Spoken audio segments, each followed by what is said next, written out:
ప్రభుత్వ medical కాలేజీలను PPP విధానంలో ప్రైవేటీకరణ చేయాలనే కూటమి ప్రభుత్వ నిర్ణయంపై సర్వత్రా కూడా విమర్శలు వెల్లువెత్తుతున్నాయి. ఉద్యమ సంఘాలు, ప్రజలు ఈ నిర్ణయాన్ని తీవ్రంగా తప్పుపడుతున్నారు. మరోవైపు రాజకీయంగానూ వైఎస్ఆర్సీపీ తమ ఆందోళనను కొనసాగిస్తోంది. ఇక ఈ క్రమంలో చట్టసభలో ఈ అంశంపై చర్చ జరగాల్సిందేనని పట్టుబడుతోంది. మెడికల్ కాలేజీలను ప్రైవేటీకరించాలన్న నిర్ణయంపై అసెంబ్లీలో చర్చకు వైఎస్ఆర్సీపీ డిమాండ్ చేస్తోంది. అయితే ప్రభుత్వం ఈ అంశంపై ఇంతకుముందు షార్ట్ డిస్కషన్కు ఒప్పుకుంది. ఈ క్రమంలో ఇవాళ శాసనమండలిలో ఎలాగైనా చర్చ జరిగేలా చూడాలని వైఎస్ఆర్సీపీ ప్రయత్నిస్తోంది. తక్షణమే ఈ అంశంపై చర్చించాలని సోమవారం మండలి చైర్మన్కు వాయిదా తీర్మానం అందజేసింది.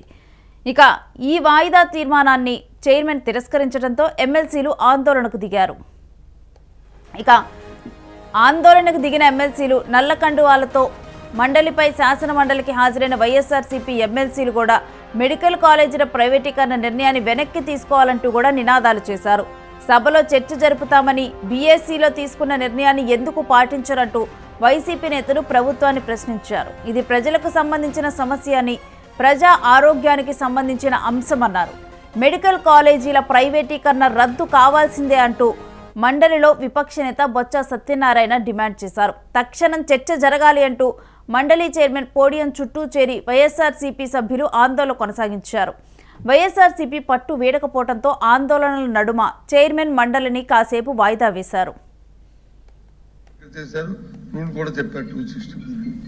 దానికి ముందు కూడా ఆలోచన చేసుకోవాలి.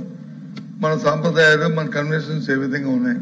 బీఎస్సీలో నిర్ణయం తీసుకున్న తర్వాత బీఎస్సీని దాన్ని డివైడ్ అయ్యి దాని నుంచి బిజినెస్ తేకుండా కూర్చోమ్మా, నీకు ఇస్తారు తర్వాత తేకుండా మరి ఏ విధంగా వాళ్ళు అయ్యారని అధ్యక్ష, దానికి రూల్ లేదా మన రూల్ బుక్ లో చెప్పంటారా? దాన్ని ఏ విధంగా వచ్చారు? అది తప్పు కదా అధ్యక్ష. అందుకు కాబట్టి దయచేసి ముందు ఏదైతే మా డిమాండ్ ఉందో, బీఎస్సీలో ఏదైతే మనం అంగీకరించామో ఆ డిబేట్ ని జరిగి తీరాలి అనేది మా డిమాండ్. ఎందుకంటే ప్రజల సమస్య ఇది ప్రజల సమస్య. ఇది యువకులకు రాజకీయమైన సమస్య కాదు. కోట్ల మంది ప్రజలకు ఇస్తున్న ప్రజా ఆరోగ్యానికి సంబంధించిన సమస్య.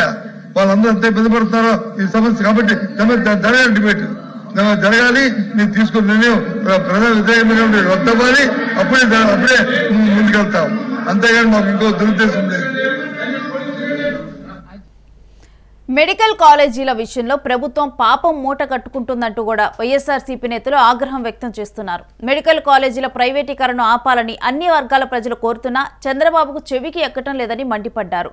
ప్రజల నిర్ణయాలకు వ్యతిరేకంగా పనిచేస్తే ఆ ప్రభుత్వాలనే జనం కూల్చేసిన సంఘటనలు ఉన్నాయన్నారు. తమ తాబేదారులను మెడికల్ కాలేజీలను దోచిపెడుతున్నారన్నారు.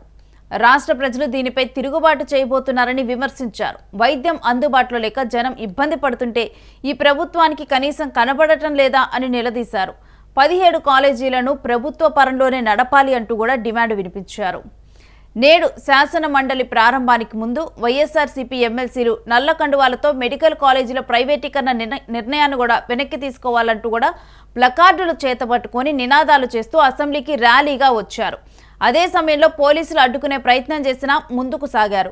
కూటమి ప్రభుత్వం చాలా దుర్మార్గంగా ఆలోచిస్తోంది. ప్రజా ఆరోగ్యాన్ని చంద్రబాబు రోడ్డుపాలు చేస్తున్నారు.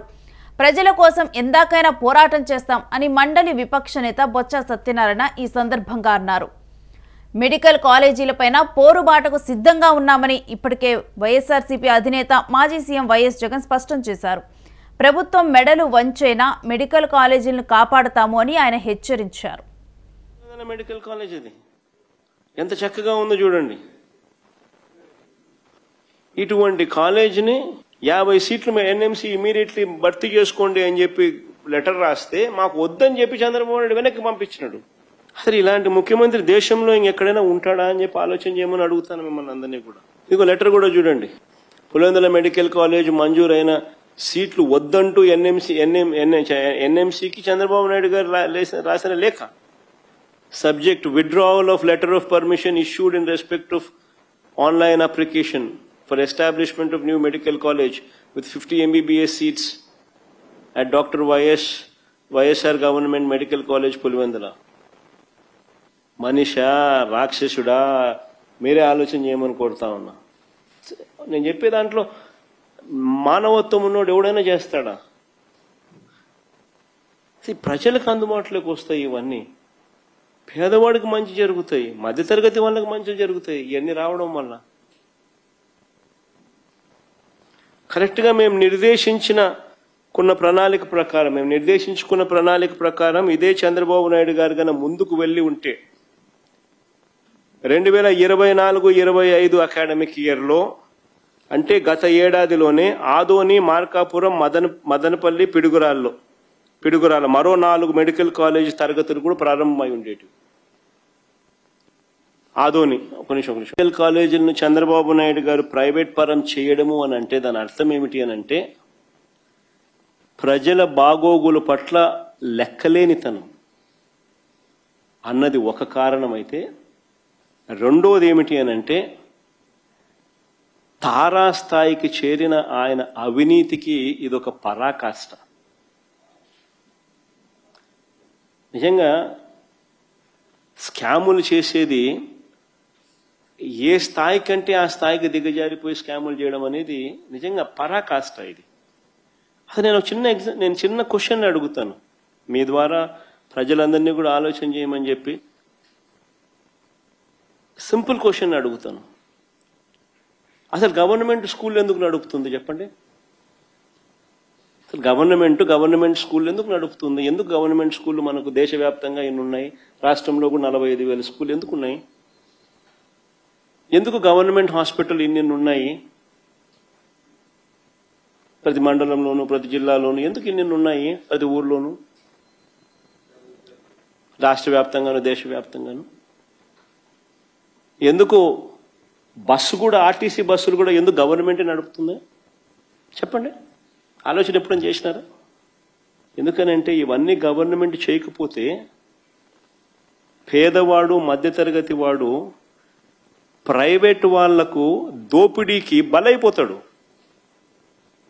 Just imagine a situation, government school లేకపోతే ప్రైవేట్ స్కూల్ ఛార్జ్ చేసే ఫీజులు ఎవడన్నా కట్టగలుగుతాడా?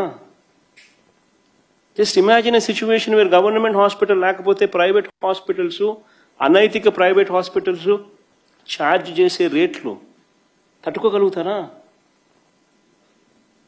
గవర్నమెంట్ ఆర్టీసీ బస్సులు నడపకపోతే ప్రైవేట్ బస్సులు నడిస్తే అసలు సామాన్యుడు బస్సు ఎక్కాలంటే భయపడిపోయే పరిస్థితి రాదా? ఇవన్నీ గవర్నమెంట్ బాధ్యతలు. This is the responsibility of the government. ఆ దోపిడీకి పరాకాష్ట ఏమిటి అని అంటే ఈ 17 మెడికల్ కాలేజీలను కూడా స్కాములు చేస్తూ అమ్మేయడం. ఇది క్లైమాక్స్, హైట్ ఆఫ్ కరప్షన్ అంటే ఇది. నేను ఇవాళ చంద్రబాబు నాయుడు గారికి ఒకటే చెప్తా ఉన్నా, ప్రైవేటీకరణను మేము అడ్డుకుంటాం, అన్ని రకాల పోరాటాలు చేస్తాం, మీ నిర్ణయాన్ని వెనక్కి తీసుకునేంత వరకు ధర్నాలు జరుగుతాయి, ర్యాలీలు జరుగుతాయి, దీక్షలు జరుగుతాయి, నిరసనలు చేస్తాం. నేను కూడా అక్కడక్కడ పార్టిసిపేట్ కూడా చేస్తా. అన్ని రకాలుగా దీన్ని అడ్డుకునే ప్రయత్నం జరుగుతుంది. నేను ఒక్కనే కాదు, నేను రాష్ట్ర వ్యాప్తంగా రాష్ట్ర శ్రేయస్సు కోరే ప్రతి ఒక్కరికి కూడా పిలుపునిస్తా ఉన్నా, ప్రతి పార్టీకి కూడా పిలుపునిస్తా ఉన్నా, అందరూ కలిసి రండి అని కూడా అడుగుతా ఉన్నా. ఇది రాష్ట్రానికి సంబంధించిన ఆస్తులు. ఈ ఆస్తుల వల్ల ప్రజలకు మంచి జరుగుతుంది. ఈ ఆస్తుల వల్ల ప్రజలకు జరిగే శాశ్వత మంచిని చంద్రబాబు నాయుడు తీసేసే ప్రయత్నం చేస్తా ఉన్నాడు. దీన్ని అడ్డుకునే కార్యక్రమంలో ప్రతి ఒక్కరూ కూడా ముందుకు రావాలని కోరుతా ఉన్నాం.